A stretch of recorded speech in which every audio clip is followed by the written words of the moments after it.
Il y a des phases un peu différentes de hausse et de baisse puisque vous l'avez précisé, l'intérim est une variable d'ajustement pour les entreprises. On a vécu depuis post-Covid un phénomène d'embauche en CDI dans les entreprises du territoire. Donc on voit un ralentissement sur les embauches CDI. Pour autant, la volumétrie intérim reste encore assez importante au regard de ce qui peut se passer sur d'autres territoires en France. L'activité intérim, on le disait, est en baisse depuis quasi le premier semestre 2024 et au regard des chiffres de Prism Emploi, donc en Pays de Loire, le travail temporaire chute d'à peu près 7%. Et on reste dans ce trend-là pour l'activité en Vendée et sur le bassin des Herbiers.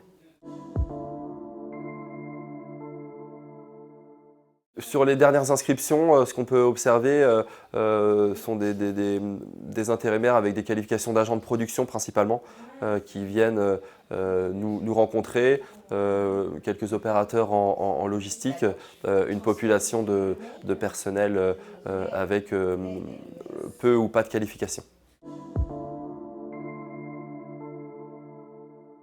L'activité, finalement, n'est pas si mauvaise que ça. Alors, on entend beaucoup de choses qui se disent d'un point de vue national en disant que c'est compliqué.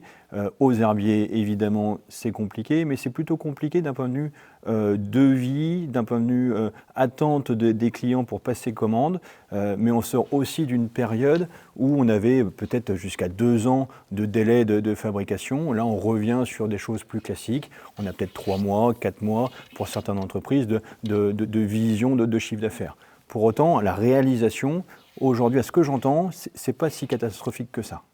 Il y a une petite baisse d'activité, mais de manière globale, c'est pas si alarmant que ça. Donc dans le bâtiment, c'est plutôt sur le neuf. Évidemment, comme tout le monde, on le sait, l'économie, les taux d'intérêt font que tout ça, ça a freiné. Mais sur la partie rénovation, c'est pas catastrophique. Donc, en fonction des personnes, en fonction des activités, c'est